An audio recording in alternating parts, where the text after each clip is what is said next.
Excelente, señores. Bienvenidos a todos y a todas los y las presentes.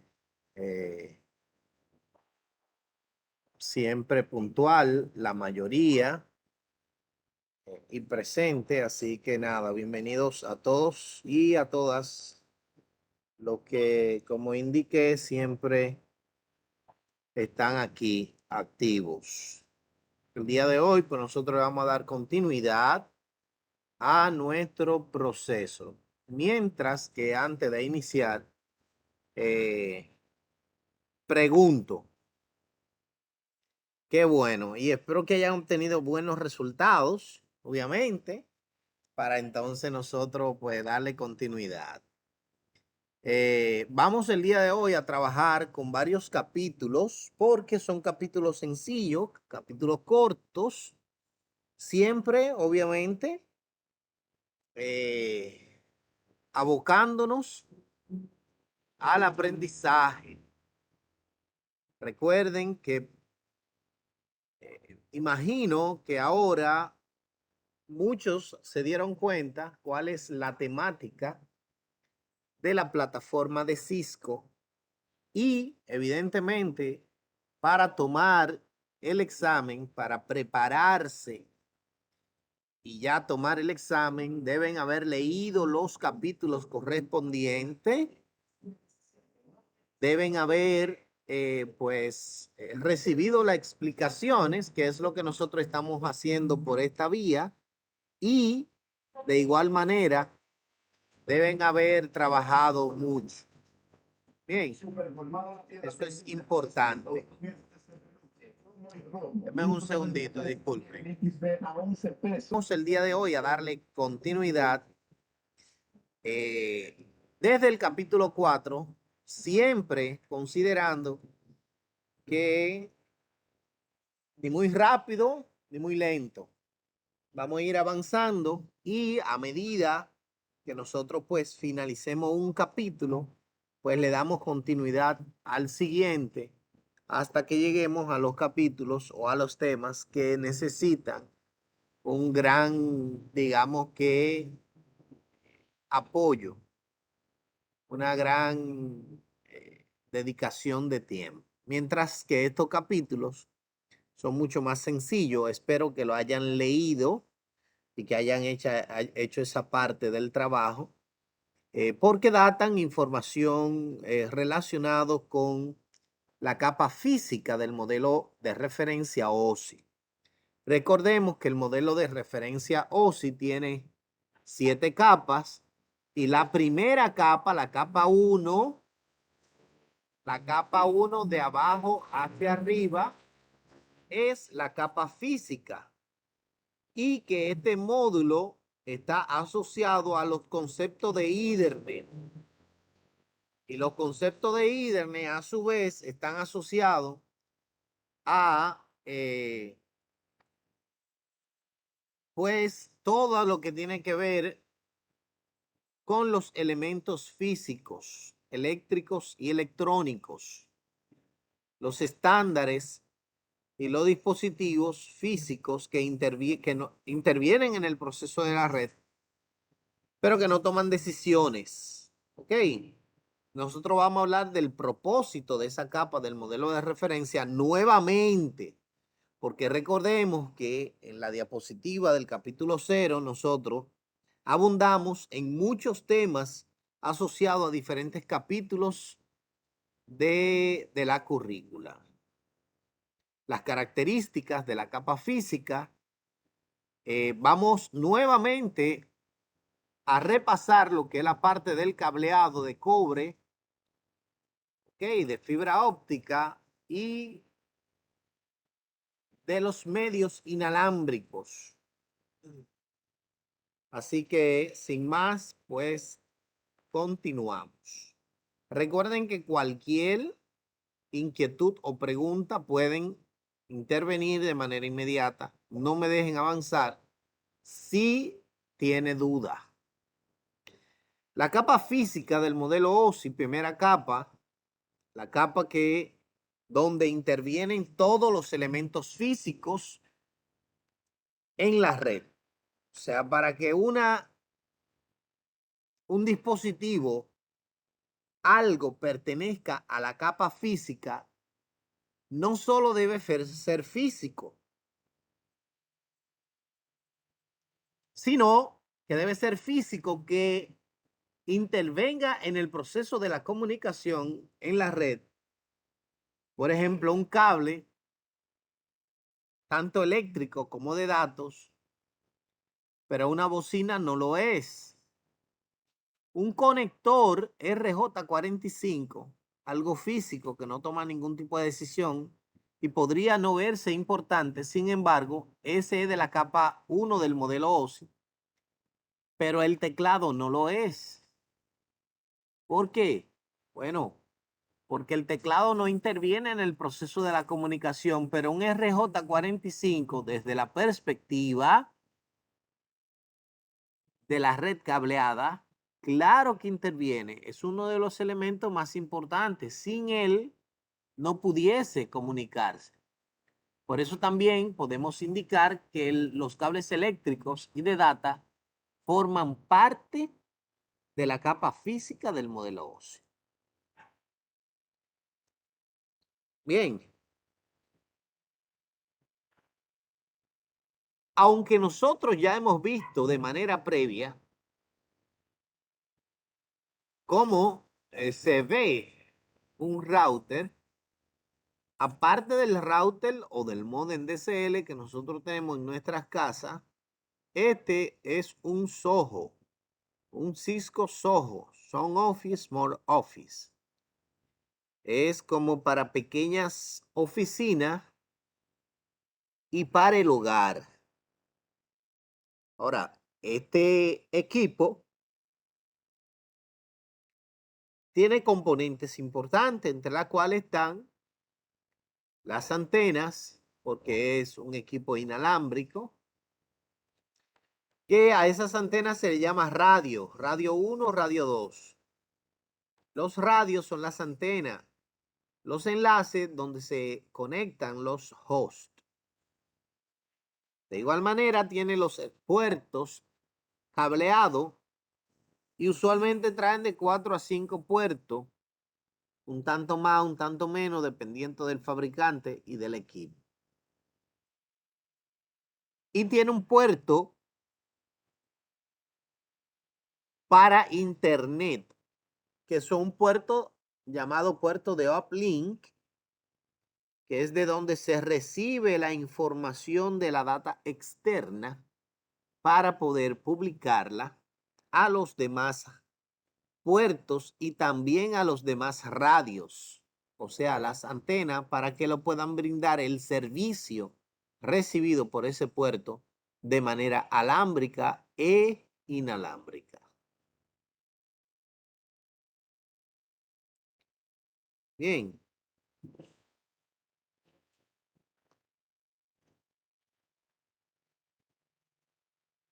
Aunque muy básico, nos muestra cómo nosotros debemos conectar una laptop o computadora, pero de manera alámbrica. O sea, debemos conectarnos a uno de esos puertos que son puertos Ethernet y compatibles con el puerto Ethernet de la PC. Aquí nos muestra una definición de lo que es la tarjeta de interfaz de redes, que eso lo vimos en el capítulo 0. La NIC, que es la que posee, ¿qué dirección posee la NIC? La dirección MAC. Correcto, ¿cierto, Alexi? Bien. Excelente. Continuamos.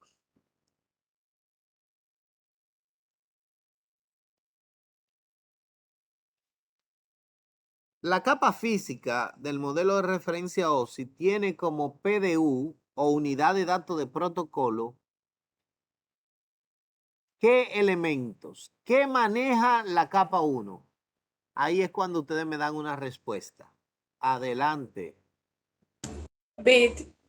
Correcto. La capa 7, 6 y 5 manejan datos. La capa 4 maneja segmento. La capa 3 maneja paquete. La capa 2 maneja tramas y la capa 1 maneja impulsos eléctricos o bits. ¿Preguntas? ¿Podría repetir eso, profesor? Los PDU de la capa del modelo OSI son datos, segmento, paquete, tramas y bits. Datos, segmento, paquete, tramas y bits. Este primer PDU o unidad de datos de protocolo, Protocol Data Unit,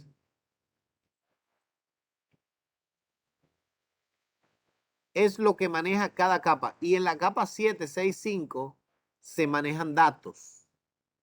En la 4, segmento. En la 3, paquete. En la 2, tramas. Y en la última, los bits, impulsos eléctricos. Más 0 o, perdón, más 5 o menos 5 voltios. Miren aquí, nos muestra una figura de cómo trabaja los datos en la red. La transferencia. Van y esos se convierten en datos. De datos pasan a capa de transporte y ¿en qué se convierten? O en segmento.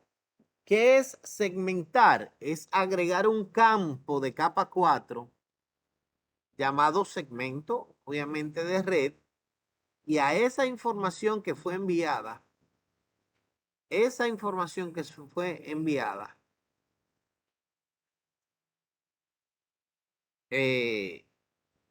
básicamente se coloca en el header. Bien. Ahora, ese segmento pasa la información a capa 3 y capa 3 lo empaqueta. Empaquetarlo es agregarle un encabezado detrás, un encabezado donde están todas las informaciones IP de capa 3. Dirección IP, origen, destino, máscara, default gateway, todos los parámetros necesarios para tomar decisiones a nivel de capa 3.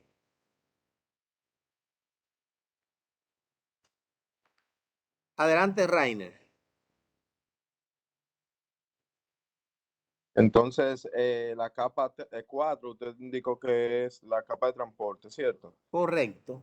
Que vendría siendo en este caso los cables, que es la que proporciona el servicio de detención y corrección de los errores. Y No, la, es la, diferente. La capa 4 toma la de decisiones basado en direcciones de puerto. vendría siendo los cables aproximadamente. No, transporte no es la transferencia. Perdón, no es el cable como tal. Es los parámetros que llevan al destino la información, porque ella contiene el número de puerto al que va dirigido y la capa 1 no toma decisiones. Profesor, Ok, aquí sería en esa capa 4 donde se le asigna la información de corrección de errores del paquete, el puerto, el tipo de información, Correcto, por el- ajá, si es una información dedicada a streaming o requiere un parámetro de seguridad para validar el ensamble del paquete y así. correcto, porque al hablar de transporte no se habla del tipo de medio, sino que cuál sería la vía y cuáles son los algoritmos necesarios y los parámetros para que el destino pueda interpretar lo que se le está enviando. Ok, esa sería entonces la capa 2, entonces. Exacto, lo que tú estás indicando Sí. sería capa 2. Entonces la capa 3 está haciendo la misma red. La capa 3 hace lo mismo, pero a nivel de IP.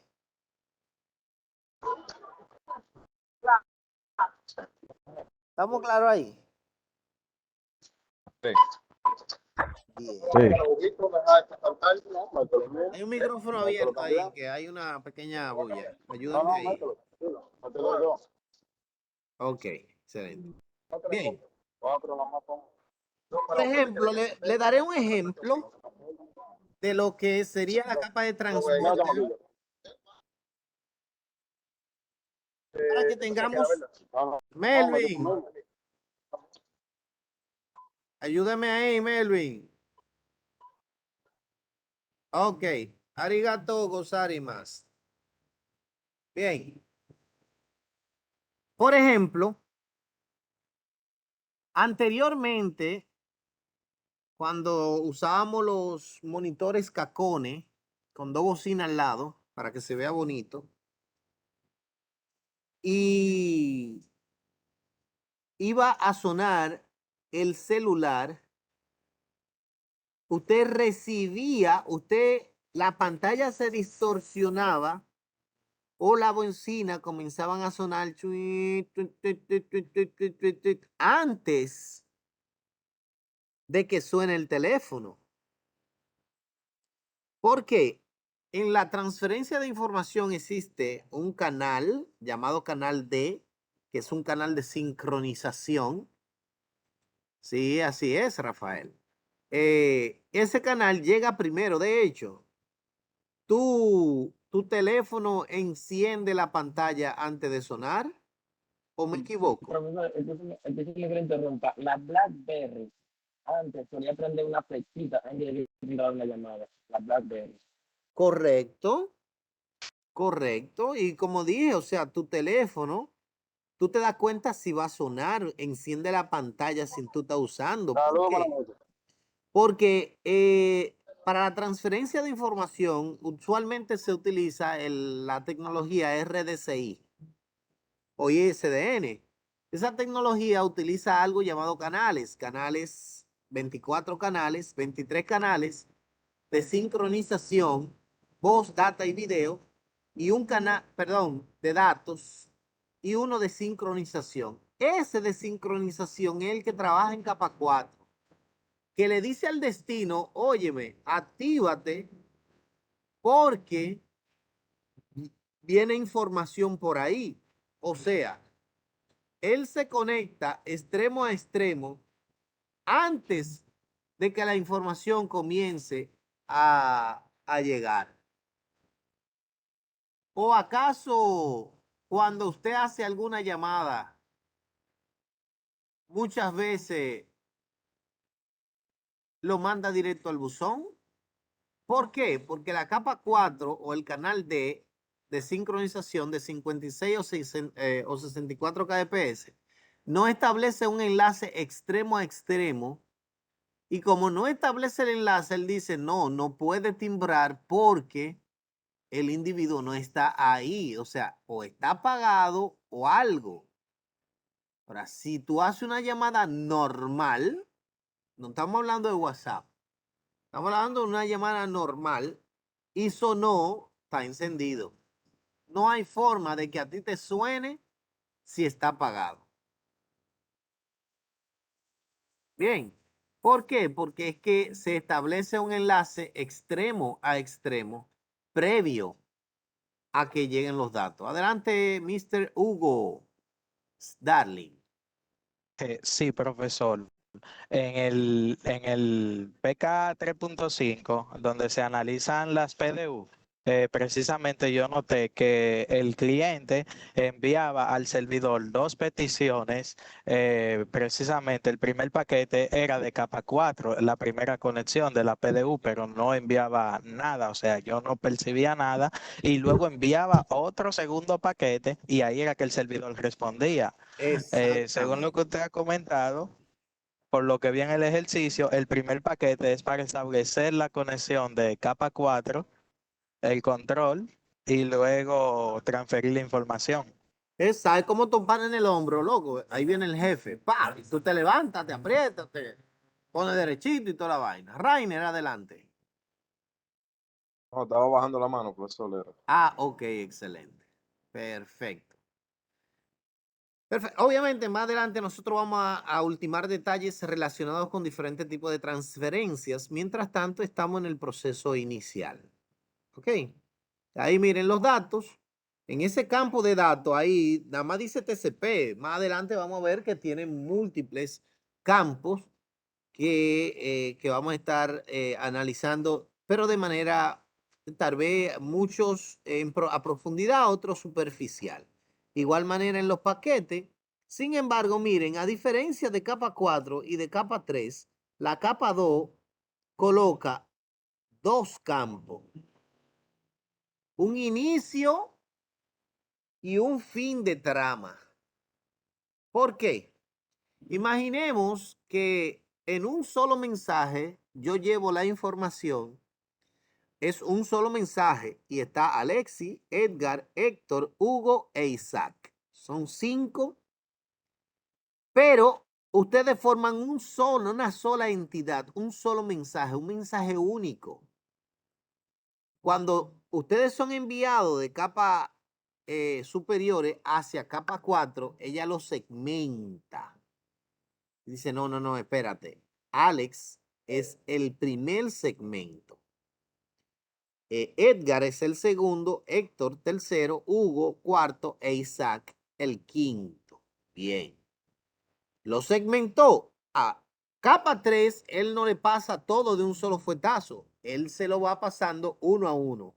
Güey, agárrate ahí, ese Alex. Y la capa 3 lo empaqueta, pero empaqueta solo a ese. Y la capa 2 toma ese paquete y le agrega un inicio y un fin de trama.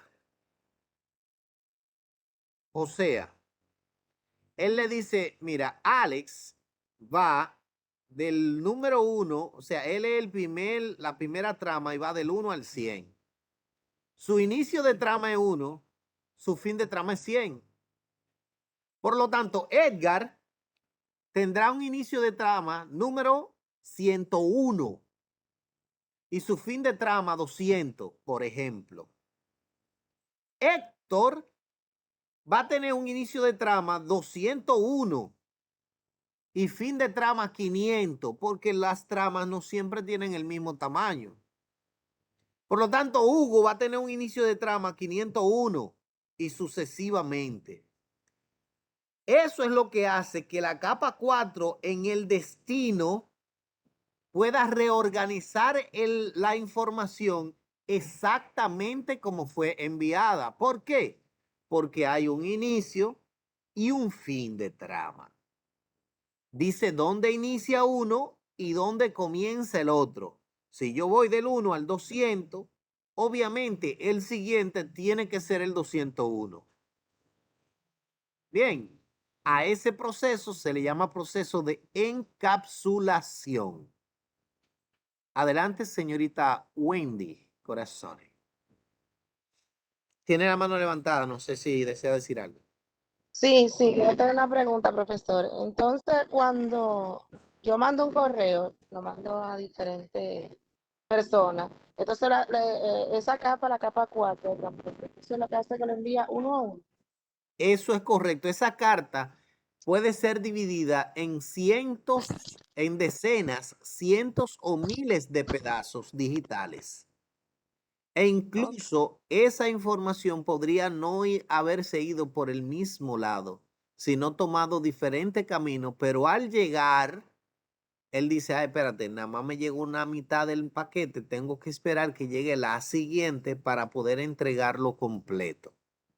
Si no llegó completo, entonces la misma capa 4 se encarga de resolicitar al destino diciéndole, mira, este paquete me llegó con la identificación tuya, pero me falta una parte.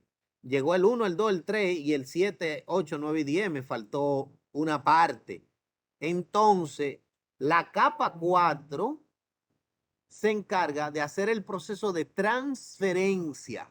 Sin embargo, ese proceso de transferencia es transparente para el usuario. O sea, tú como usuario no te das cuenta de que el proceso se está haciendo de esa manera, pero así se hace. Hugo, luego Rosy y luego Rainer. Rainer. Adelante. Sí, profesor. Mi pregunta es de capa 2. Resulta que en el PK 2.7 yo tuve una confusión porque me decía que la capa 2 hace el redireccionamiento físico tomando las direcciones MAC, agregándolas a la cabecera, Eso es pero correcto. en el ejercicio me confunde saber si la dirección MAC de destino, la dirección MAC de origen que toma es la del host, de donde sale el paquete, pero en la Sí, del destino me comentaba que no era la del dispositivo final al que iba a llegar el paquete, correcto. sino la del switch al que está conectado el host. Y entonces el switch, al identificar la MAC, redirigía el paquete al router para que lo lleve al destino correspondiente. ¿Es así? Casi, manito. Casi. Si tú por ejemplo, un origen, un destino. Bien, tú tienes aquí tu PC. Veamos que esta bolita es tu PC y esta otra bolita es tu destino.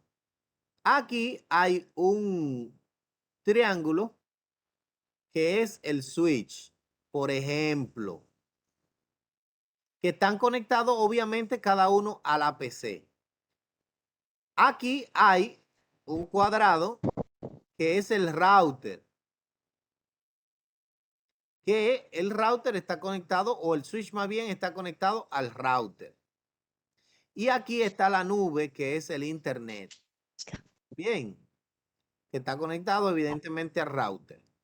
Ahora bien, la macadre de poder llegar desde aquí hasta aquí no es la del switch, es la de la interfaz del router al que va dirigido. Porque el switch es transparente. Ok. De no ser Sí, así, eso todo me el tenía mundo, confundido, de porque no ser así, todo el mundo decía fuera que dirigido a la tomaba una macadre del Mac del switch. switch, pero no especificaba si era la del mismo switch o la o de la interfaz a la que estaba conectada al router. Correcto. Claro, los demás, eso lo vamos a detallar siempre más. Muchas gracias, profesor. Me quedo. Excelente. Adelante, Rosy. Buenas noches. Buenas noches, corazones. ¿Cómo usted definiría la trama? Porque como que no me quedó claro esa parte. También yo fallé ahí en esa pregunta que le puse que iba al switch. Ok. Entonces, Bien, ciertamente la trama no va al switch. La trama van al dispositivo que no sea el switch más cercano al destino en relación a ti, que en este caso es la interfaz del router al que tú estás conectada. ok. No. Bueno, entonces se pasa el switch y va Exacto. directamente al router. Exacto. ¿Por qué es así? Porque si no fuese así, todo el mundo que está conectado a una red va dirigido al switch.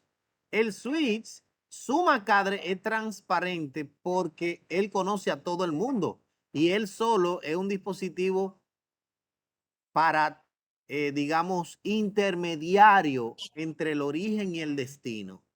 Aunque el router es intermediario, él toma decisiones basado en capa 3. Por ejemplo, la PC te lo manda a ti, Rosy. No, se lo manda a Hugo. Hugo es el switch, pero Hugo ve y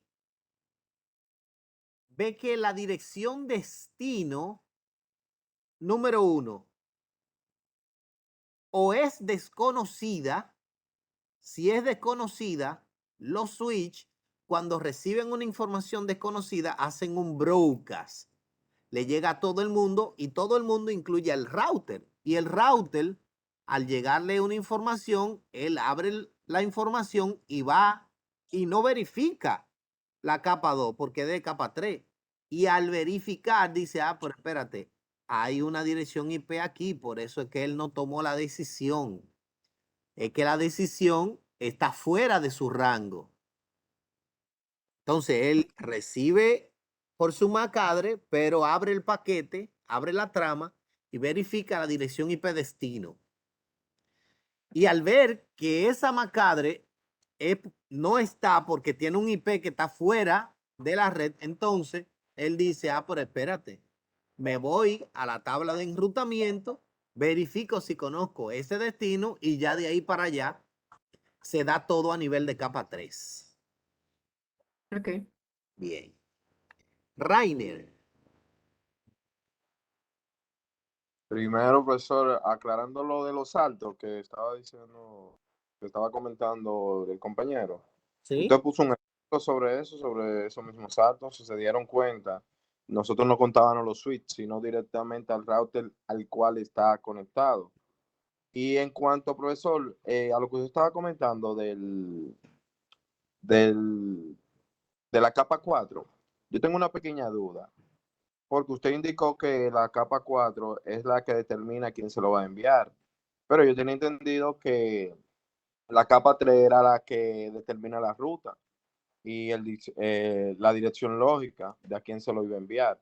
Entonces, Eso es la fácil capa de 4 determinar. es la que determina, es decir, la capa 4 es la que dice a dónde se va a enviar, y la capa 3 la ruta y a quién en específico se lo va a enviar. Bien. Para que me... Vamos a aclarar viendo la dirección de la información. Lo primero, ¿de qué capa del modelo OSI viene la información?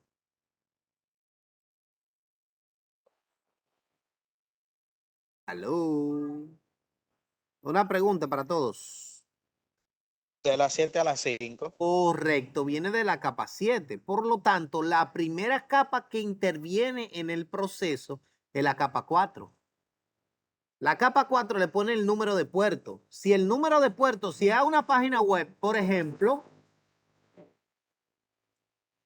ella le agrega lo que tiene que ver con el protocolo HTTP.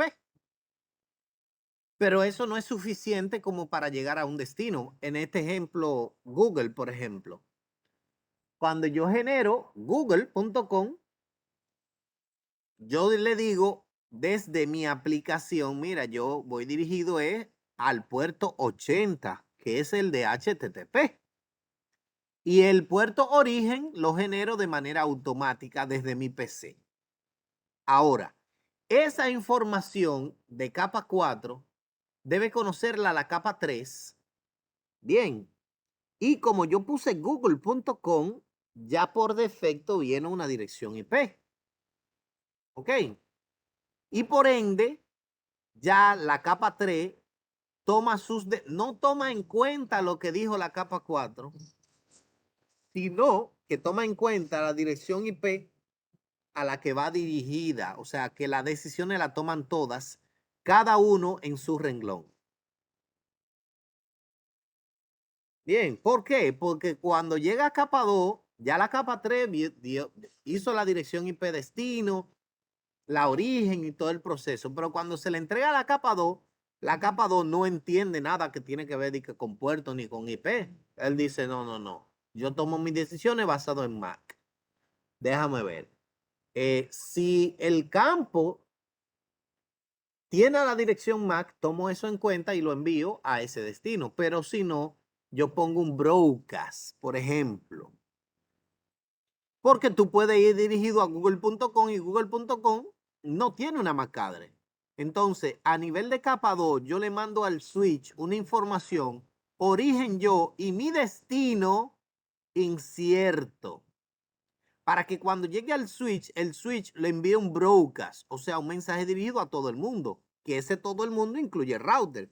Cuando llegue al router, él va a decir, déjame chequear a nivel de capa 3 que tiene. Cuando él vea que la dirección IP que tiene la de Google, él va a comenzar el proceso de enrutamiento.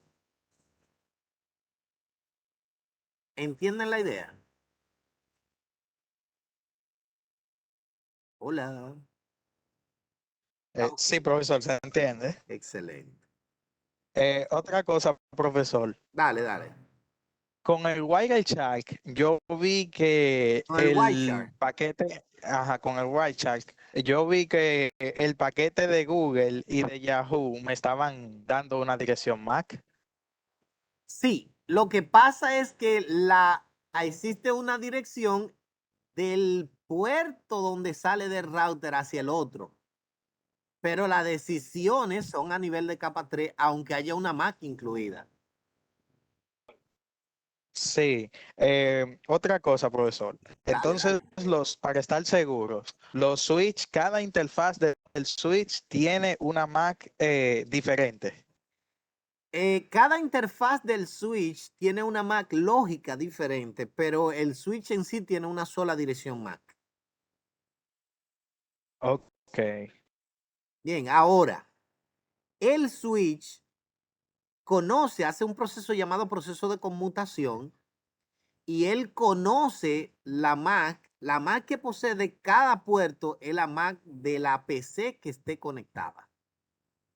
Él, cuando tú envías una información, ustedes ven que cuando ustedes se conectan por primera vez, las dos computadoritas de abajo comienzan a buscar antes de decir conectado. Ella envía origen, mi MAC address. Destino, no, estoy buscando un DHCP y le pregunto a todo el mundo, güey, ¿quién da dirección IP aquí?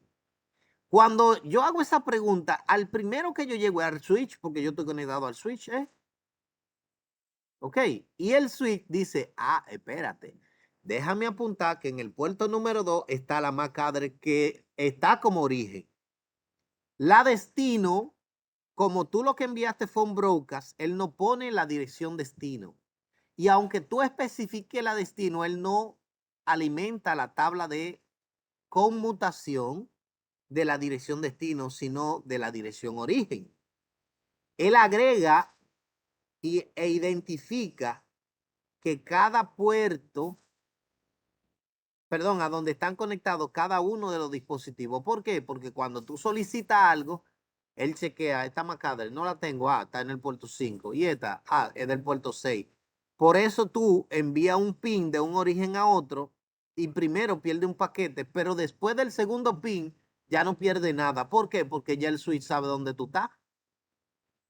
Y si el switch ya sabe dónde tú estás, él ya no pierde el tiempo, él lo manda directo. Pero obviamente se va a desarrollar el tema más adelante. Adelante, Juan Carlos. Buenas noches, profesor, compañeros. Ya que estamos hablando del suite, por ejemplo, vamos a un suite. Oh, me sacó. ¿Un switch?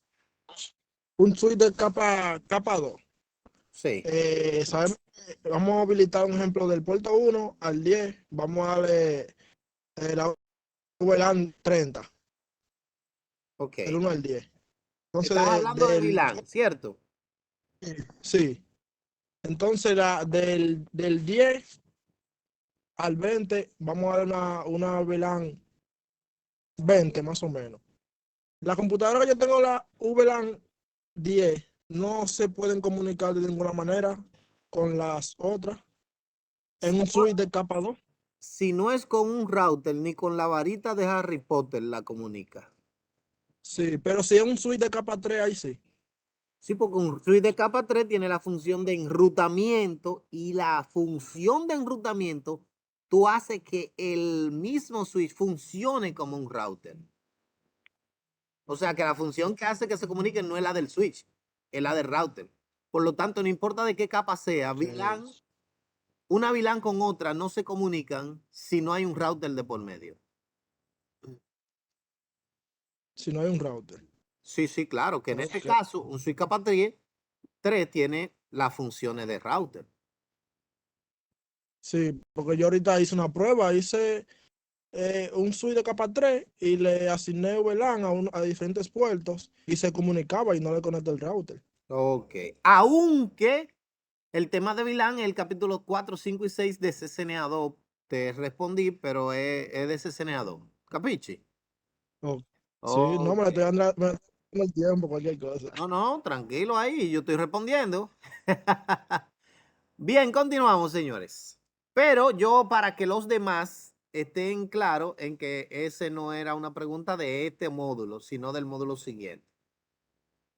Para que no me vaya a confundir a los muchachos y a las mujeres. Está bien, no hay Bueno, problema. continuamos. Señores, los estándares de la capa física. Denme un segundo, por favor, quédense ahí. Pero hace un frío aquí que terrible. Bien.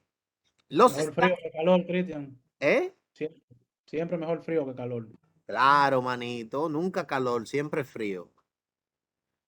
Los estándares de capa física son establecidos por las instituciones que rigen la comunicación, señor. Internet fue creado por Estados Unidos, simple y sencillo. Fue un proyecto por el Departamento de Defensa de Estados Unidos, ¿no? ¿Verdad?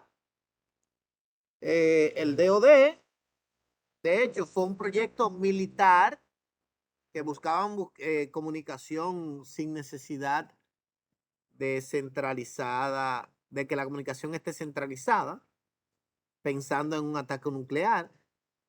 Y bueno, todo lo demás, historia patria.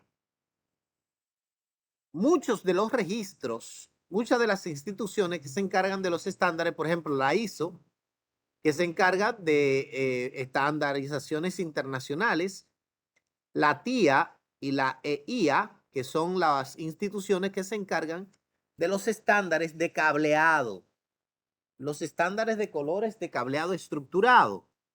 Y obviamente con ello, trabajando en conjunto a la IEEE o el Instituto de Ingenieros Eléctricos y Electrónicos, porque necesitan saber cuál es la carga necesaria que soporta el cable como para que un puerto de un switch envíe y pueda llegar a una distancia estándar de unos 100 metros, sin el proceso de la degradación extrema.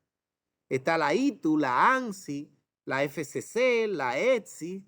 En el caso de la FCC y la ANSI, esos son como el Indotel de Estados Unidos y de Europa. O sea, la FCC es el organismo regulador de las telecomunicaciones. Las telecomunicaciones intervienen en el proceso del Spectrum. O sea, Claro Dominicana, Wind, Orange, Telecom, todos los demás tienen un rango específico para la transferencia de sus radios. Por eso pueden coexistir de igual manera emisoras. Si tú tienes una emisora y dicen, muchas veces antes decían, está sintonizando la 97.5, por ejemplo. Bueno, todavía lo dicen. O la 88.9. E incluso decían en lo que sé yo, cuántos 1000 megahertz está la frecuencia modulada, que ahí te están dando la frecuencia en la cual está trabajando ese canal. Y un canal no interfiere con otro. Y en caso de que el canal esté interfiriendo con una frecuencia que es una frecuencia licenciada, puede ser demandado o puede ser amonestado por Indotel porque ese individuo compró o rentó una frecuencia la cual le permite poder trabajar sobre ella. Uno de los más grandes dueños de frecuencia es, de hecho, Juan Ramón Gómez Díaz, y las proveedoras de servicio también poseen frecuencias que son frecuencias licenciadas. Cuando hablan de frecuencias licenciadas, son frecuencias que le pertenecen, la compraron o la rentaron de manera permanente o definida.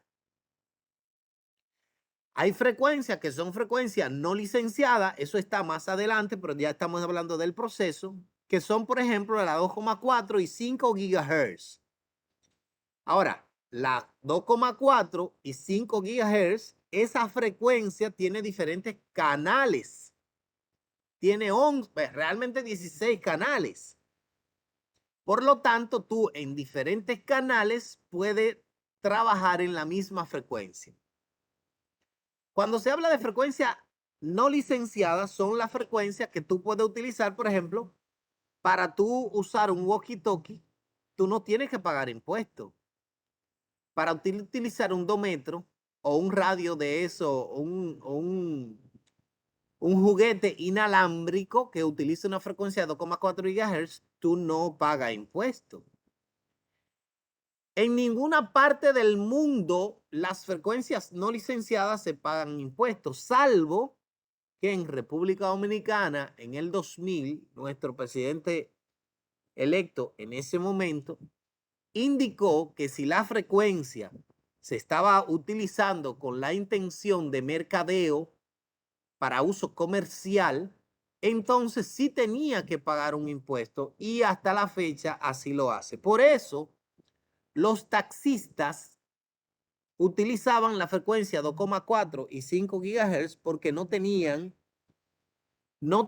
que pagar impuesto por utilizar el radio base, que es un llamado un 11 metro.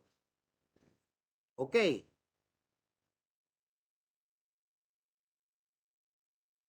Un 11 metro y un 2 metros, que es el que utiliza los cuerpos castrenses, dícese Policía Nacional, Cruz Roja, Defensa Civil, Bombero.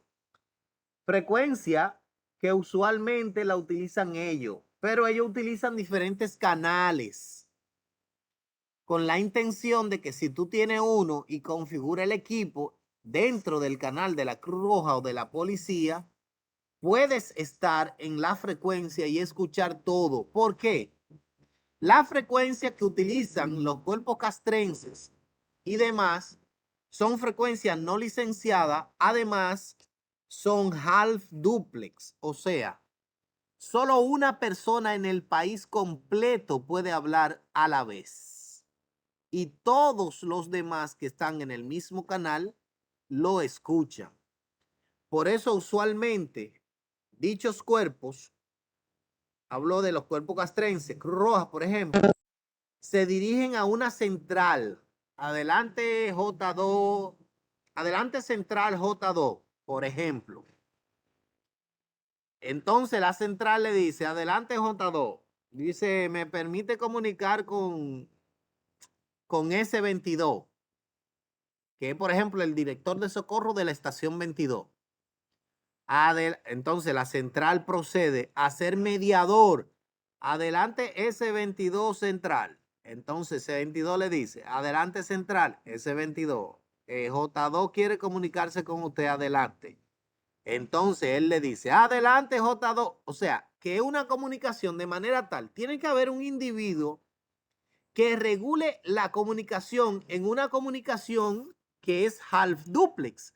En este caso se hace así a grosso modo porque no tiene otra opción. A diferencia de la comunicación full duplex, que por ejemplo la del celular, que tú llamas a un número específico y tú puedes hablar y escuchar simultáneamente.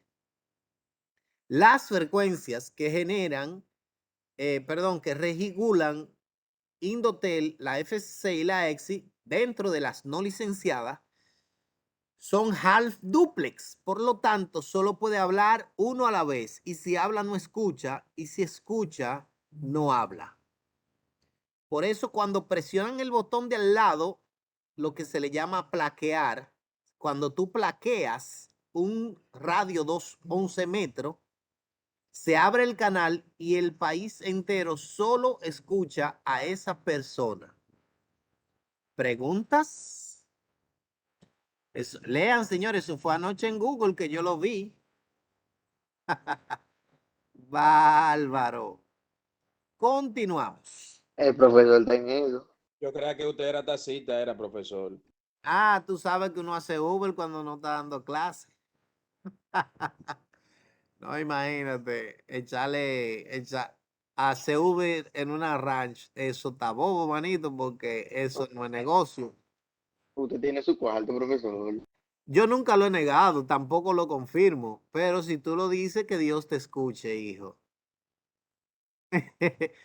Bien, entonces, señores, Eso no se puede negar, eso no se puede negar que llega a la miseria. Si uno no está negando que no tiene. nunca jamás, yo nunca dije que no. Ni sí ni no. Bien. Bien, entonces, señores, hablamos, estos son instituciones casi coincidencialmente todas de Estados Unidos. La ISO, la TIA, la EIA, la ITU, la ANSI, que la ANSI, la IEEE, la FCC, la EXIT, que son las organizaciones que se encargan de lo que son los mecanismos, la parte eléctrica y electrónica de los estándares en telecomunicaciones. ¿Capich? Bien. Aquí, obviamente, nos está mostrando de que todas estas instituciones son estándares que pertenecen, en este caso, a capa física del modelo OSI. Mientras que la IETF, que es el Instituto de Ingeniero de Trabajo, de Fuerza de Trabajo de Internet, se encarga del proceso de desarrollo, al igual que la IRF, de desarrollo de los estándares. O sea, uno se encarga de la parte física, otros se encargan de los protocolos y otros se encargan de desarrollo. O sea, que es una organización bastante chévere ahí. Bien. Componente físico, ya sabemos que los componentes físicos no necesariamente, bueno, no son físicos de que tú lo toques, porque una señal eléctrica tú no la puedes tocar, una señal de infrarrojo tú no la puedes tocar, pero pertenece a la capa física porque el infrarrojo, para formarlo, tiene que ser, y la luz per se, se forma a través de los neutrinos y los fotones. Neutrinos si vienen del Sol, fotones si vienen de fuentes eléctricas. Por ende, al final de la jornada es físico. No lo palpas, pero las señales, por ejemplo, radiales, son físicas. Entonces aquí dice componente físico, señales, codificaciones y componentes físicos. ¿Entendieron la idea? Bien. Continuamos. Las codificaciones. Muy importante. Excelente. La codificación, bueno, desde el proceso de codificación, que es algo realmente que nosotros, miren, estas informaciones que estamos dando, nota, escuchen bien, para que no digan, que Cristian dijo, no, yo no he dicho eso. Estas informaciones son importantes porque tú como CCNA no debes no conocerla. Pero nota que se interprete bien. Estas informaciones no sirven para nada. Me explico. Estas son informaciones que, como dije, tú debes entender el proceso de la comunicación para tú poder hablar de él, pero no es que tú vas a decir, mira, por ahí cruzó un 1, cruzó un 0. Eso no es algo, eso es algo intrínseco, como dije ahorita. Nosotros enviamos un correo electrónico y tú sabes que le llega, tarde o temprano, pero le llega. Pero la capa 4, por ejemplo, es la encargada de hacer la solicitud de los paquetes o los segmentos que se pierden. Tú nunca sabías eso. Sin embargo, tú vives diariamente enviando correo electrónico y llegan. Son informaciones que son transparentes desde la perspectiva del usuario, pero ya nosotros como un ente que maneja la parte de la red y que va a ser encargado de una infraestructura, de una empresa, y que se va a encargar del proceso de diagnóstico, de revisión, de observación de todo lo que llegue a la infraestructura, tú tienes que manejar esa información, aunque esa información sea solo lógica. Es solo correcto, es solo para conocimiento general, pero tú como CCNA no te puedes dar el lujo de no conocerlo. ¿Me entienden la idea? Pero no hay información de que no, que si yo sé eso, gano pile de cuarto. No, eso es una información basura. Eso no sirve para nada más que para tú manejar la parte conceptual. Y quiero que, le digo esto porque quiero que se enfoque en la parte importante. Esto es importante, léalo, apréndaselo, salga de eso y ya. Luego yo le digo, señores, esto sí, metan mano porque sin esto no hay efectivo. Ahí sí ustedes deben meter mano de a duro. Bien, pero aquí, por ejemplo, existen 3 métodos de codificación. Dependiendo de la velocidad de la transferencia de la información, o sea, 10 megabits, utiliza un método llamado Manchester. Bueno, de hecho, mírenlo aquí, Manchester. Existe un método de 100 megabits, pero ese utiliza MLT3. Se utiliza un método llamado MLT3. Y la transferencia, eso la utiliza el que está en 100 megabits y en 1 gigabit. Ahora bien, si la transferencia es por fibra óptica, como Manchester y MLT3 lo que manejan son impulso eléctrico, obviamente, por ahí pasará luz y él no tendrá ni idea. Entonces hay un método de codificar la luz, la cantidad de fotones que llegan, y él ahí asume que un 1 es un 0 y se llama NRZI. O sea, es el mismo que Manchester, pero para la luz. Bien, y aquí conceptualmente, para que nosotros tengamos una idea, él llega a la información y cuando llega, dice, bueno, este parámetro, miren aquí, este y este, él lo toma como referencia. Si la información llegó y en el medio bajó, es un 0. Si llegó y subió, es un 1. Si llegó y bajó, es un 0. Profe, si hay 0 consecutivo, bueno. Antes de llegar al centro, él sube y vuelve y entra. Y baja y es un 0. Bien, o sea, él mide el pico del voltaje y él dice, si el pico del voltaje cuando esté aquí en el medio baja, es un 0. Y si cuando esté aquí sube, pues es un 1. Simple, sencillo. Eso hasta yo que no soy eléctrico lo sé. O sea que al final... Bien, continuamos. Pero obviamente hay un osciloscopio que es el dispositivo que se encarga de medir frecuencias y ahí tú la puedes ver de manera gráfica. Pero hay una información que simplemente es importante, pero no sirve para nada. Los señalizadores, obviamente es importante, unos y 0. En fibra óptica, eso es en cobre. En fibra óptica son luz y en los medios inalámbricos son frecuencias. O sea, aquí son señales eléctricas que pueden ser señales AC o corriente alterna, o podría ser DC, corriente directa. En el caso de la fibra, podría ser, dependiendo del rango de la luz, es por pulsos. Cada pulso es una cantidad de fotones que llega y él lo va a interpretar como un 1 o un 0. Y en el caso de los medios inalámbricos, pues son obviamente las ondas, las microondas, ¿ok? Las ondas inalámbricas que pueden ser digitales o podrían ser análogas. AM, FM, PM, dependiendo de la frecuencia y de la amplitud, dependiendo de la modulación, podría variar siendo amplitud modulada, frecuencia modulada, entre otras. Bien. El ancho de banda. ¿Qué es el ancho de banda? Simple y sencillo. El ancho de banda es la velocidad de transferencia o de recepción.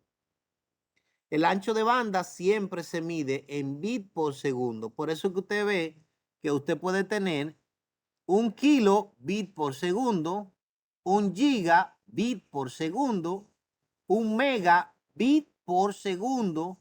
10 megabit por segundo, siempre es bit por segundo.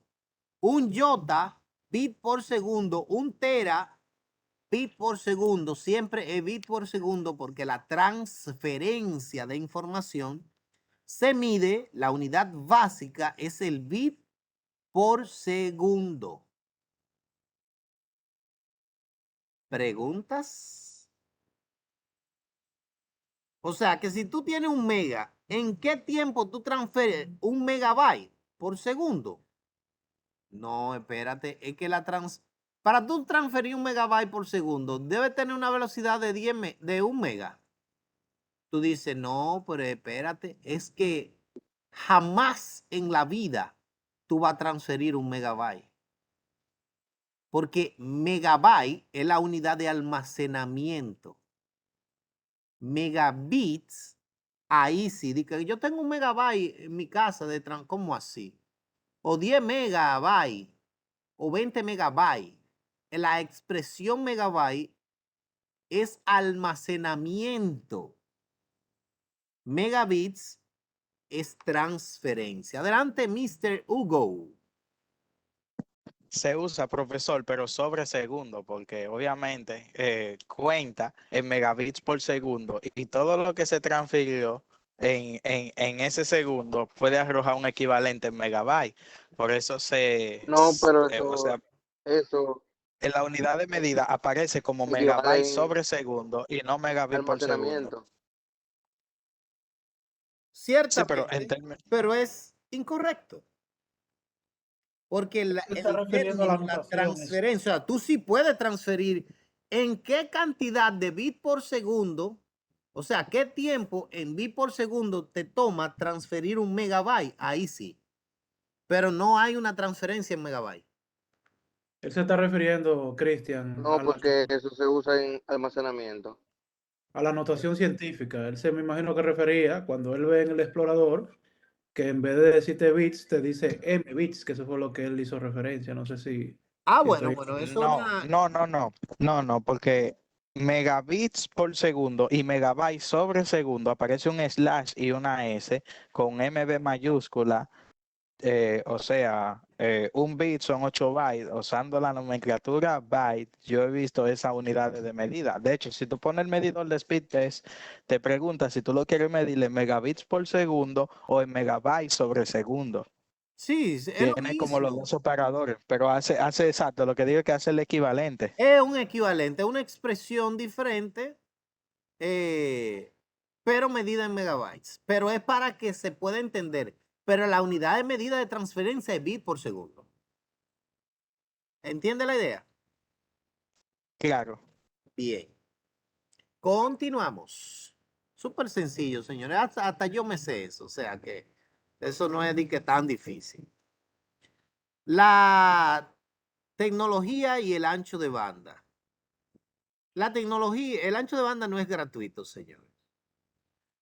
A medida de, mientras más ancho de banda tú quieres, usted lo que tiene que pagar más. Simple y sencillo. Nadie obtiene ancho de banda gratuito. Nadie. ¿Ok? El ancho de banda tiene un costo porque viene con un costo adherido a la transferencia que el proveedor te está haciendo a ti de manera inherente. Entonces, eso viene con un coste. Tú tienes un mega, tú quieres 100, eso te ponemos 100, pero eso tú tienes que pagar una cosita adicional. Simple. Bien. Ahora, ahí vienen elementos dando la latencia, que es el retardo que llega, que tarda una información de llegar de un origen a un destino, el rendimiento que va asociado a la capacidad de transferencia para poder llegar a ese destino. O sea, que son términos, conceptos, la capacidad de transferencia, ¿ok? Esos son términos siempre asociados a la velocidad. Si hay preguntas, veo mano levantada. Hugo, ¿tiene la mano levantada aún? ¿Pregunta o bájala? No, profesor, puede ahorita. Está bien. Está bien. Junior, adelante. Sí, yo tengo una inquietud, profesor, y en cuanto al ancho de banda, y es porque nuestros proveedores le dan más énfasis a la bajada que a la subida en cuanto al ancho de banda. Porque la subida es lo que ellos pagan, es el consumo real del proveedor de servicio es la subida. La bajada depende del ancho de banda del destino. O sea, si tú estás descargando algo, el proveedor consume su ancho de banda que él paga es cuando tú subes cosas, no cuando tú descargas. Entonces, por eso siempre el ancho de banda de subida es menor al de bajada. Adelante, Tomás. Ese sí De no puede cara, hablar de eso. de cara también a la parte comercial, cuando el cliente se le vende o se le oferta algún tipo de servicio, ya sea ¿verdad? Ancho de banda, etcétera, casi siempre se utiliza también el término de bajada porque es el término que más asocia al cliente. El cliente, si Correcto. usted, si usted, por ejemplo, realiza una revisión del comportamiento de un cliente en la red, el cliente realmente lo que más hace es descargar, a menos que usted sea un proveedor de contenido o algo por el Así estilo, es. ya usted tenga un servicio de cierta naturaleza. Entonces, ya lo que usted dice obviamente es cierto, pero de cara a la parte mercadológica, para que el cliente entienda exactamente qué es lo que está adquiriendo, por eso también se le da ese énfasis a la parte de descarga. Correcto, correcto. Bien, excelente. Ahí, miren ahí, por ejemplo, ahí tomaron la casa de nuestro colega Tomás y le hicieron un print screen. Esa tiene que ser la casa de Rosy o de Wendy. Tienen 100 megas. Dios la bendiga a ustedes. Wow. A, diferen- Amén. a diferencia de mí, que lo mío llega como por ahí por la mitad, un tanto más, un tanto menos. A 500 por ahí. Ese- Bien, continuamos, señores. Bien, Profesor, de ese mismo tema yo tengo un oh, comentario. adelante, que no vi mano levantada. Dale.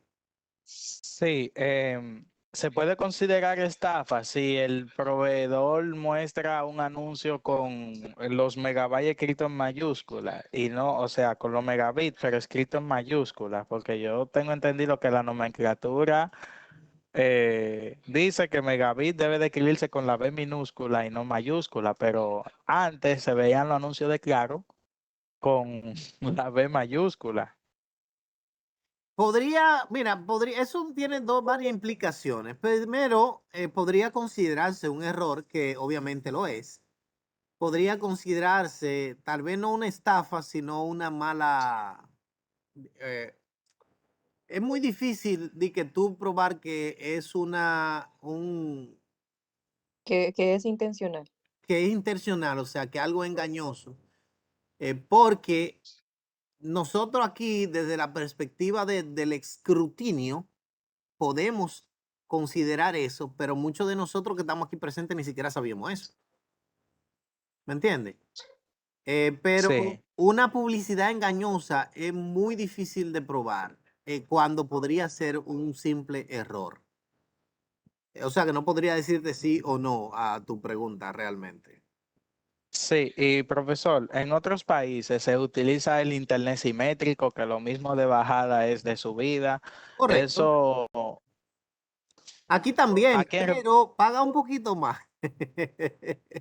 Una vainita más, Sí, no es lo mismo. De hecho, si tú tienes 5 de bajada y 5 de subida, es mejor que tú tener, qué sé yo, un tantito diferente. Pero el simétrico paga un poco más, como por lo que le dije. O sea, al final, el proveedor del servicio cuando compra el proveedor, aquí Claro Dominicana y todo lo demás, compran internet y compran ancho de banda. Y al comprar internet es que compran una cantidad de direcciones IP públicas que ellos pueden utilizar. Y a su vez, eso le permite basado en sus equipos, pues una capacidad de ancho de banda. Ok, porque eso depende de los equipos. De hecho, aquí hay personas que trabajan en Claro Dominicana y los proveedores de servicios me pueden corregir si me equivoco. Hay sectores de la ciudad que no llega la fibra óptica. O vamos a suponer que son alámbricos o son por fibra y te dan 10 megabits, pero no te llegan a 100 megabits. ¿Por qué? Porque el equipo que brinda esa capacidad, esa velocidad, no está asociado a esa zona. donde dice, mira, por donde yo vivo nada más es 20, no puedo, yo quiero 100 megas, no, es que no hay. No, porque yo lo voy a pagar, está bien, pero por ¿cómo que se llama? El Disland, que va dirigido a esa zona, no es de 100 megabits, manito. Simple y sencillo como eso. ¿Entienden la idea? Bueno, a mí me fue que sigo la fuente de práctica. Bien. Sí, profesor, otra última cosita, disculpe que le tome No, tanto el no, no, no, tiempo. manito, no, no, Usted no, es para eso mencionó que que estamos. Usted mencionó que los proveedores de servicios arrendan direcciones IP. Yo había leído anteriormente que las direcciones IPv4 públicas son limitadas y que de hecho se están agotando. Que que se está haciendo una implementación para migrar todo a IPv6 porque tiene un mayor número de direcciones IP. ¿Cómo funcionaría esa implementación a nivel global?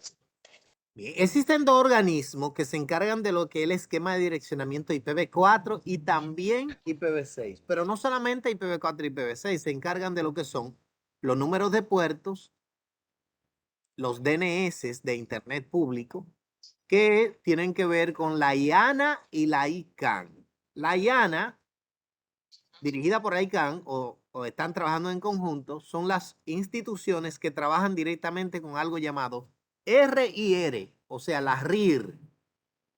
Hay una RIR para son 5, para cada continente. Hay una de Estados Unidos, una de América Latina, una de Europa, una Asia y otra que no me acuerdo, pero son 5. Entonces, a cada RIR se le da un rango. Esas RIR son los ISP niveles 1. Ustedes recuerdan que nosotros lo hablamos en el capítulo 0. Por Sí. eso, muchas veces ustedes ven que hay páginas que tú entras y dices, para esta zona no puede usted abrir esta página, qué sé yo qué. ¿Por qué? Porque ya tus direcciones IP, si tú haces algo, se sabe. Tal vez no se sabe quién eres tú, pero se sabe si tú estás en Europa, si eres de Estados Unidos, si eres de Asia o si eres de dónde. ¿Por qué? Porque ya las direcciones IP, los rangos están segmentados. Ahora, esas RIR que tienen un rango especificado, dice, mira, tú eres la RIR, tú eres la de Latinoamérica. Perfecto. Los proveedores de servicio necesitan direcciones IP públicas porque eso no es a lo loco, para ellos poder brindar servicio al público. Y entonces, ¿qué va a hacer la RIR? ¿Regalársela? No, manito. Yo te vendo un rango de dirección. Yo te vendo la 200.40.8.8/16 y tú me pagas por ese rango que yo te estoy dando, que es público, y tú vas a brindar el servicio en pro a ese rango. Incluso los proveedores de servicios actuales, bueno, siempre, tienen un DHCP que le brindan direcciones IP dinámicas a una zona específica. Y a veces tienen inconvenientes con ese DHCP que le está brindando servicio a esa zona. Pero es porque tiene un rango específico para esa zona. Pero el Internet per se, cuando se compra, no es que tú compres Internet como tal. Es que tú compras capacidad de direcciones IP públicas para poder brindar servicio al público. Y que a través de ti puedan llegar a la Internet global. Claro, es un tema que se desarrolla en el capítulo 8, 9, 10 y 11. Pero como lo preguntaste, te lo respondí. Eso lo leí anoche, señor. Lean, señores. Ay, chichi. Sí. Ese Muchas Google. gracias, profesor. Ok, brother, eso es Google es lo máximo. Y si leen la currícula, ahí es que aprenden de verdad. Yo sé que es duro, señores, yo sé que es duro. Porque en total uno dice, el profesor total va a dar un repaso y yo ponerme a leer. No, hombre, yo voy a esperar la noche. Pero si yo fuera ustedes, no se lleven de mí, pero si yo fuera ustedes, leyera. ¿Oyeron? Pero no se lleven de mí. No, hombre, ¿para qué? Características de cables de cobre. Wow, yo que pretendía dar el capítulo 4, 5 y 6 hoy. Y mira, nada más voy a poder dar el 4. Pero Wow, profe, wow. bien, señores. Característica de cableado de cobre. el cable de cobre tiene ventaja, tiene desventaja. La principal ventaja es que es el más barato, el más utilizado. Desventaja, tiene obviamente dos enemigos garrafales, que es el EMI y el RFI, o sea, la interferencia de radiofrecuencia y la interferencia electromagnética. Estas interferencias obviamente son distorsiones electromagnéticas que se dan a los medios de cobre principalmente. ¿Por qué? Porque, bueno, un campo electromagnético interfiere con otro, ya sea más fuerte, ya sea más débil o sea igual. Ya sea que esos campos se atraigan o se repelan. Y nosotros hemos escuchado, no la conocemos, porque cuando nos estaban dando física nosotros no pusimos atención, y menos porque usualmente los profesores de química son así, como calvos y son como medio grotescos. Pero decía una ley de la física que la energía no se destruye, sino que se transforma y la carga electromagnética o se atraen o se repelen dependiendo. Si son iguales se repelen, si son diferentes se atraen. Sé que recordamos más o menos esas palabras. Ok, entonces, mira, aquí salió un tipo inteligente. Dijo que eso lo dijo un tipo llamado Newton. Qué bien, qué bien. Entonces, esas interferencias pueden distorsionar las señales que van a través de un medio conductor que tiene cobre o cualquier otro medio conductor, obviamente, y eso influye. A eso se le llama crosstalk, que es básicamente distorsión causada por un campo electromagnético, ya sea, como dije, que se atraiga o que se repela. Bien. Pero el medio cablado, sumamente importante. Nosotros ya habíamos hablado de él. De hecho, aquí vemos una señal que sale digital y esta, aunque no parezca, es la misma señal, pero con distorsión eléctrica. Esta se supone que es esta. Bien. O sea, que podría variar un poco. En pocas palabras. Tipos de cable. Hablamos días anteriores que a nivel de cobre habrían 3 tipos de cable. Bueno, hay más. Pero nosotros mencionamos el UTP, el STP y el coaxial. El UTP, el más utilizado, más barato porque tiene menos, se utiliza menos materia prima. Estamos hablando de 8 hilos de cobre revestidos. El STP es un cable trenzado con más blindaje que el UTP, pero es un cable poco conocido. De hecho, el cable tiene un revestimiento metálico y en el STP, el RJ45 usualmente también es metálico, utilizado más en la parte de Europa para tratar de reducir, no se elimina, pero se reduce la electricidad estática o la interferencia causada por la estática. Tiene ventajas, obviamente, mucho menos susceptible a interferencias, pero tiene la desventaja de que tiene o hay que hacer inversión en, digamos que, aterrizar eléctricamente el cableado estructurado, porque si no, tú lo que tienes es una antena grandota. Y si entra una señal eléctrica no deseada, te puede quemar todos los equipos que tú tienes por no tener una buena conexión a tierra de seguridad. Y el cable coaxial, que es aquel, obviamente lo conocemos por las televisiones anteriores, que utilizaban pues este cable para la antena. Aún lo utilizan para algunas cajitas, de hecho, de algunos proveedores, tienen cable coaxial. Obviamente, previamente, en el capítulo 0 habíamos hablado del cable UTP, del Umchilder Twisted Paste, cable de par trenzado no blindado, y que apenas tiene una técnica llamada la técnica de la cancelación. Por eso el cable viene trenzado, para que el campo electromagnético del hilo conductor se cancele cuando se cruce con el otro hilo de transferencia conductor. Uno lleva carga eléctrica positiva y el otro negativa. El vértice donde se unen se anulan. Cuando se habla del crosstalk o la interferencia de transferencia eléctrica, es ruido, señores. O sea, es vibración. Vibración, que la transferencia o el paso de los electrones de manera abrupta por un medio conductor causa que ese medio se electrifique, por lo tanto, perdón, se magnetice, sería la palabra. Ustedes no han escuchado cable, bueno, ustedes ven los cables de alta tensión que cuando hay luz se escuchan un vibrando.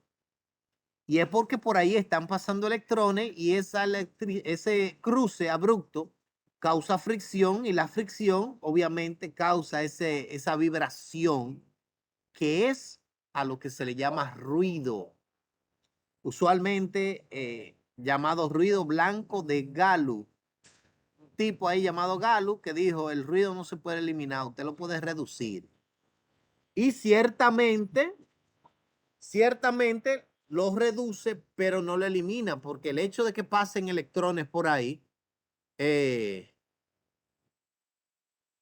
¿quién? Deme un segundito, señores. Entonces, me están buscando, o sea que en 5 minutos bajo y nos damos 5 minutos de descanso y continuamos. Ah, pero esto es hasta las 9, no, hombre, qué flojos son ustedes. Bien, entonces, no me acuerdo lo que decía, pero así es. ¿Estamos claros?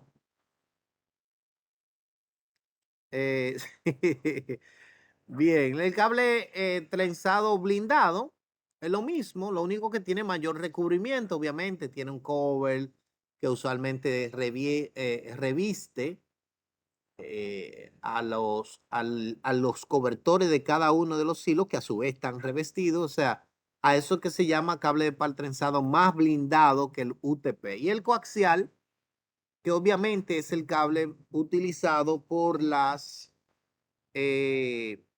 usualmente por Telefónica para las cajitas y esas cosas. Aquí habla de los tipos de conectores, o sea, no entro en detalle con relación a eso porque al final ustedes leyeron el capítulo. ¿Y por qué se dio en el capítulo 0?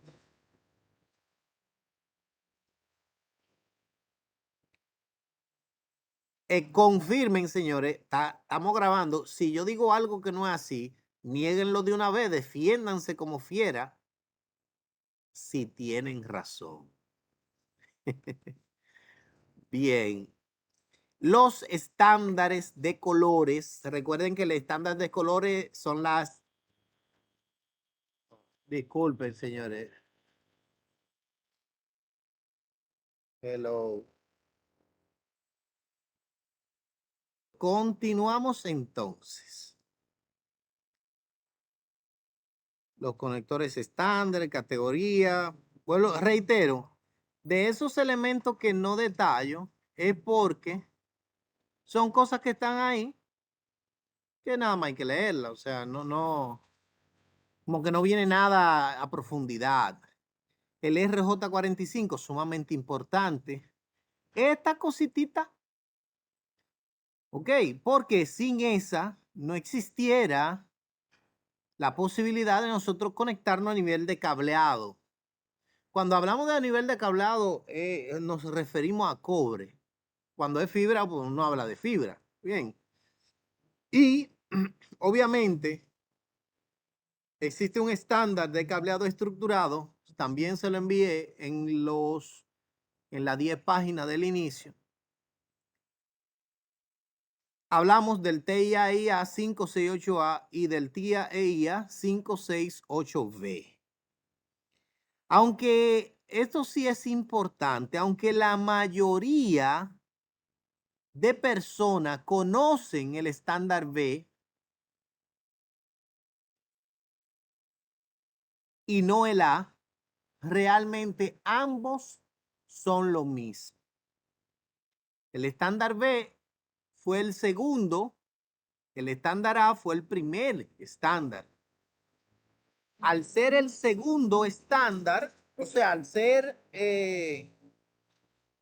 digamos que la segunda parte, ser más nuevo, se entendió de manera errada que era mejor. Pero el cable solo se creó para crear un crossover. Me explico. La información en el cable categoría X de 8 hilos viaja. El 1 y 2 son los transmisores y el 3 y el 6 son los receptores. El 4, 5, 7 y 8 se quedaron ahí para futuro crecimiento con un 100% de futuro crecimiento. 11. Como el 1 y 2 transfieren en el A, anteriormente para poder comunicar dos computadores tenía que haber un switch de por medio. Hasta que alguien dijo, brother, pero ¿y por qué no ponemos el 1 y 2 que transfieren, el 3 y 6 reciben? Bueno, pues vamos a poner los transmisores en los receptores de aquí y los receptores de este en los transmisores de ahí. Y hay una comunicación full duplex porque yo transfiero y él recibe, transfiero por 1 y 2 y él recibe por 3 y 6. Y él transfiere por 1 y 2 y yo recibo por 3 y 6. Y ahí ya dos dispositivos iguales se pueden comunicar con un solo cable sin necesidad de un dispositivo intermediario en el centro. Esa fue la razón por la cual se creó un nuevo estándar. No fue de que este mejor, de que más bacano, no, porque tienen la misma distancia, brother. Tienen la misma cantidad de trenzado, tiene todo lo mismo, es el mismo cable. Lo que se reorganizaron fueron el orden de las posiciones porque 1 y 2 transmiten, 3 y 6 reciben. De hecho, si en un cable, para confirmar, tú le sacas o no conecta el 4, 5, 7 y 8, sigue normal. No se debe, pero sigue normal. Hago la aclaración porque vuelvo y reitero, de aquí casi podría yo asegurar que el 80% se sabe el B, pero no el A. Porque se entendió erróneamente, el que te enseñó a ti aprendió del otro que también le enseñó erróneamente que el B era más bacano. Porque como era el último, bueno, tiene que ser mejor, pero no. Es solo para conectar equipos iguales. Porque uno transfiere por donde y el otro recibe, y por donde el otro recibe, este transfiere. Adelante, Stalin. Tiene la mano levantada. Pero no se escucha, Stalin. No sé si soy yo. ¿Alguien escucha a Stalin?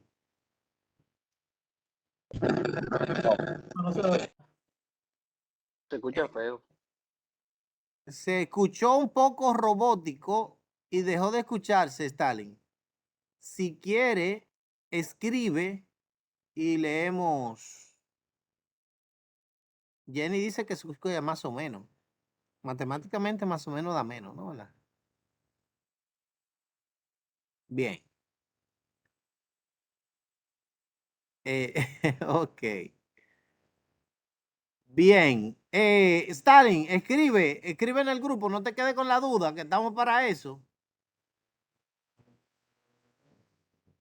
Continuamos. Mientras el hacha va y mientras Stalin va escribiendo. Y espero que hayan pues tenido cierto nivel de aclaración en ese sentido para que no vayan a cometer cierta barrabasada que dicen otros. Si usted oye a alguien decir, no, porque este es mejor, dígale que sí, está bien, pero no porque usted no sepa.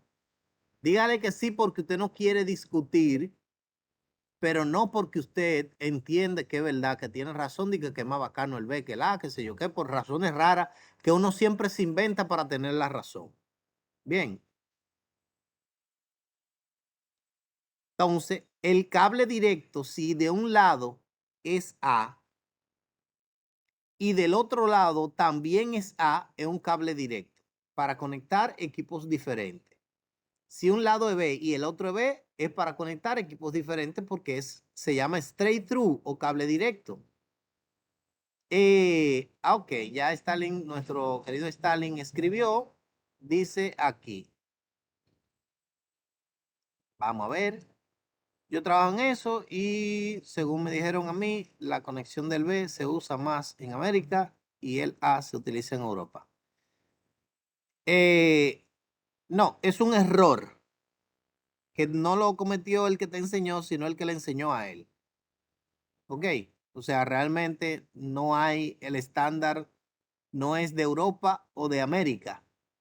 El estándar se creó con la intención de crear un crossover para conectar equipos iguales. Bien.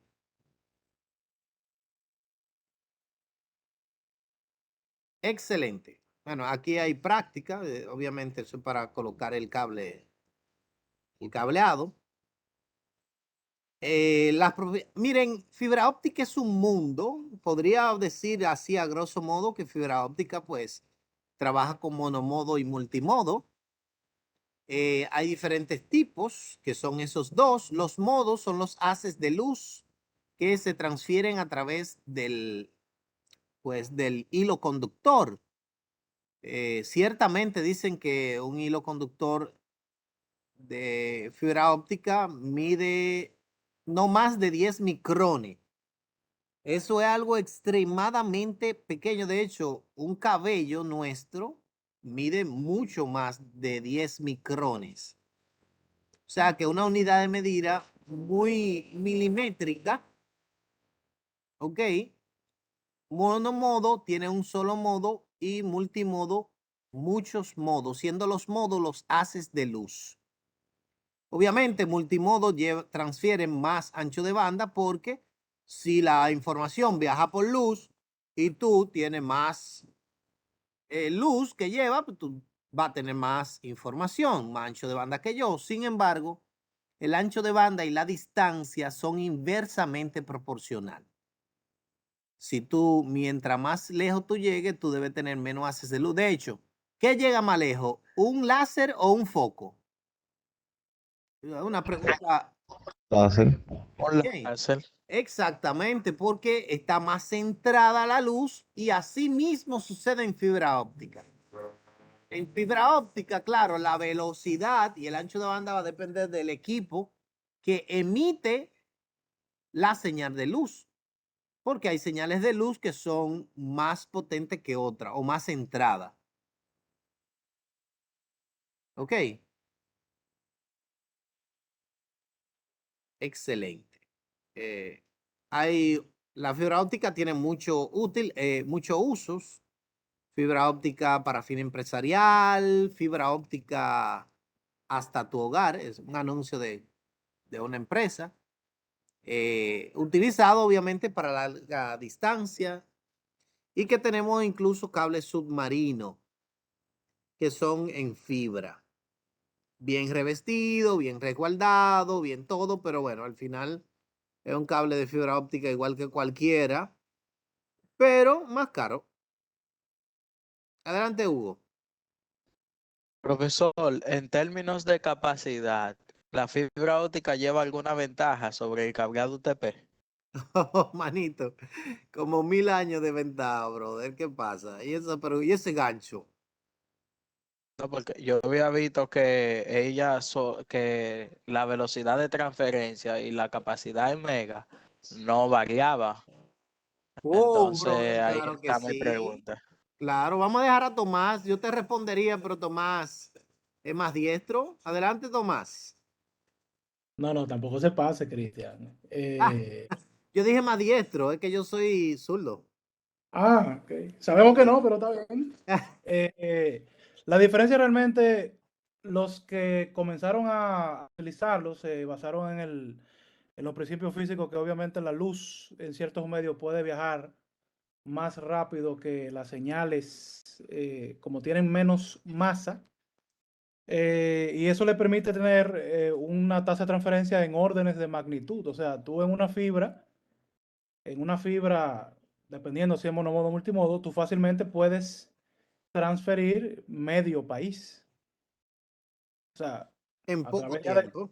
exacto, a través de cobre tienes la restricción de que al ser señales eléctricas, a mayor distancia, muy parecido a lo que pasa con la fibra, tú vas teniendo un efecto de ruido que te va causando, ¿verdad?, una pérdida de paquetes que luego tiene que volverse a enviar, y eso se traduce en una pérdida de ese ancho de banda. Pero a grosso modo, la fibra es, debido a su naturaleza, muchísimo mejor en muchísimos sentidos. Tiene también su desventaja de que es mucho más delicada al momento de manipular. Pero ya con la fibra de estos tiempos, que es vidrio con plástico, ya eso prácticamente se ha eliminado. O sea que es casi todo ventaja. Incluso el Yo, precio. Hasta es sí, más barato hoy en día fabricar una fibra que un cable de cobre. yo doy física para informática, o sea, estoy dando esa materia en la UAS, y mi profesor me hizo un comentario de laboratorio en donde él me decía que si yo pongo un bombillo del otro lado del planeta, conectado por un cable y alimentado, y pongo el interruptor del otro lado y le doy a encender, no va a haber demora en el encendido, va a ser instantáneo. Igual que la transferencia de un haz de luz porque el cable ya está energizado. En ese sentido, por eso es que pregunto si hay una diferencia sustancial en la velocidad de transferencia de datos de del cableado UTP frente a la fibra óptica. Yo sé que obviamente la fibra es mejor, pero en términos de capacidad y velocidad de transferencia. Pero hasta ahora las informaciones emitidas por todos los organismos dice que fibra es mejor. Es más caro, pero es mejor. Joel Jiménez. Profesor, hace una pequeña aclaración también, que nosotros usamos cables de cobre en cuanto a electricidad se refiere, porque es como lo más asequible, o sea, el conductor de electricidad más Más asequible, pero barato. no es el mejor. No, claro Sabemos que no. que el mejor conductor es el oro, y lo que se haría con el oro a nivel de electricidad, hay cosas que ni se han explorado. No, lo que Pero pasa es que imagínate, si hace un cable UTP de oro, habría que poner 4 militares en cada exactamente, computador. O sea, exactamente. Ese es el asunto. Ya lo sabes.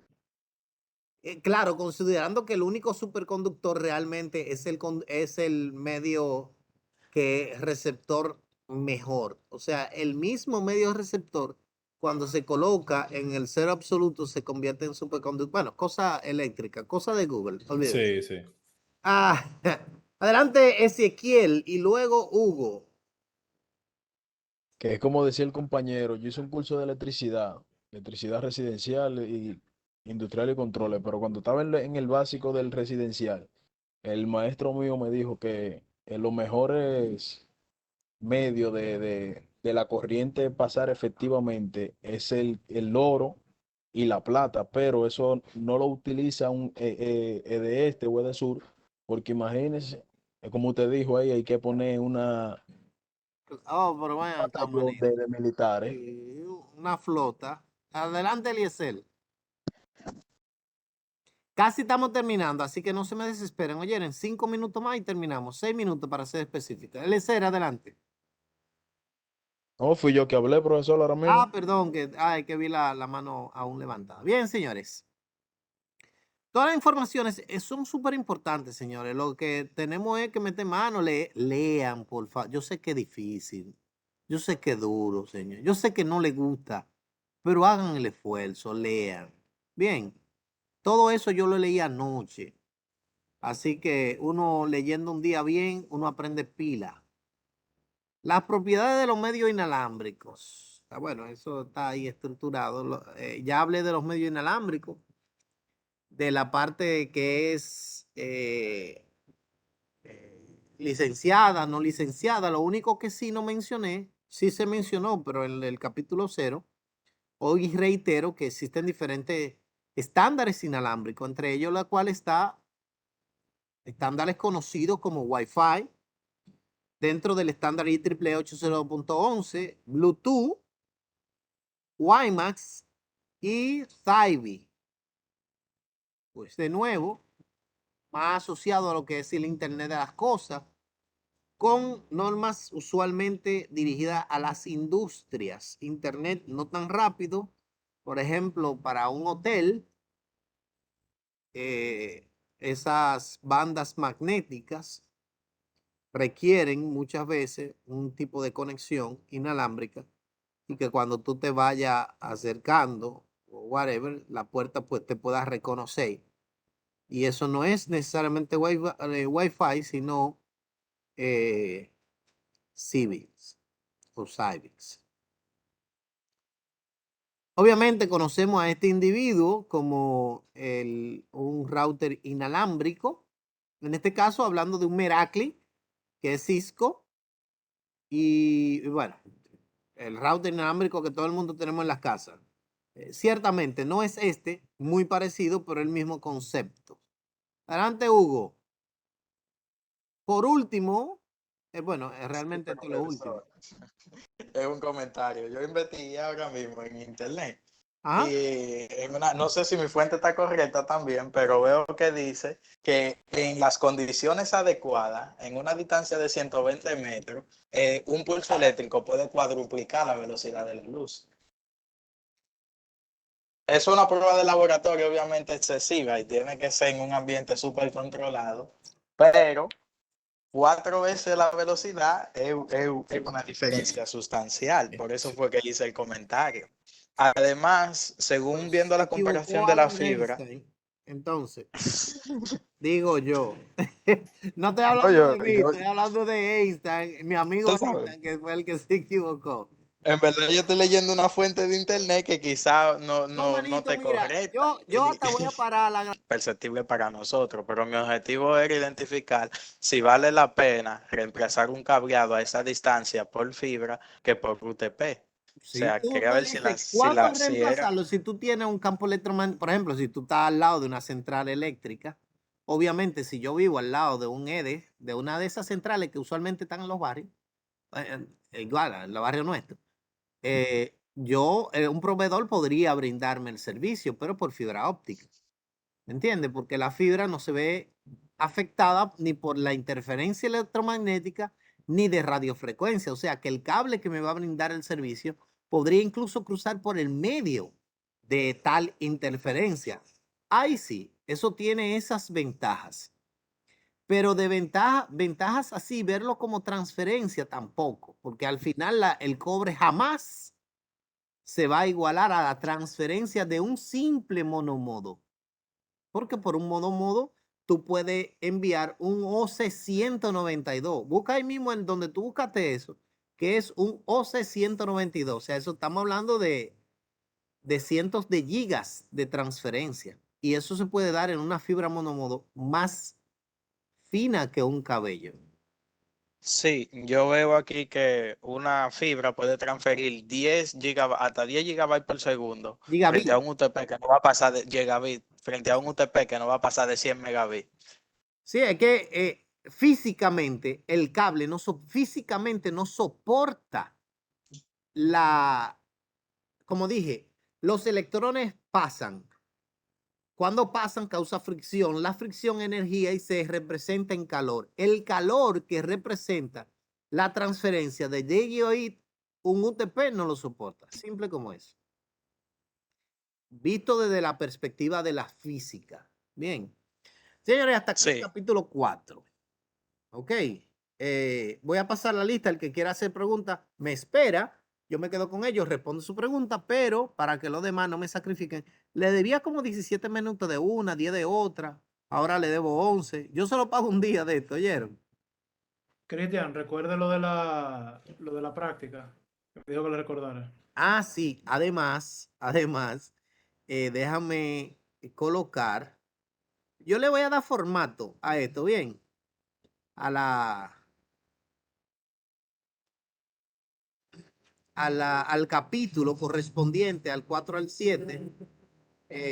Habla de este formato que se ve bien chulo, bien bonito. Mientras tanto, voy a asegurarme de que la asistencia esté ahí para que conste en acta y que nadie alegue ignorancia. ¿Ok? Que nadie alegue ignorancia porque la asistencia estará aquí. Mírenla ahí. Esta la voy a ocultar. Stalin está aquí. Stalin, ya llegó Stalin, señores. Vamos a pasar la lista. Stalin, ¿llegaste? Sí, profesor. Excelente. Vamos a pasar la lista ahora que tú llegaste para que no te quedes fuera. Los muchachos, yo dije, vamos a pasar la lista. Y ellos, no, vamos a esperar a Stalin. Yo no sé qué tú le hiciste a ellos, pero le caes bien. Miren, señores, recuerden que viernes y sábado deben pasar, ya ustedes saben a qué. ¿Ok? Deben pasar, debemos estar en la academia a firmar.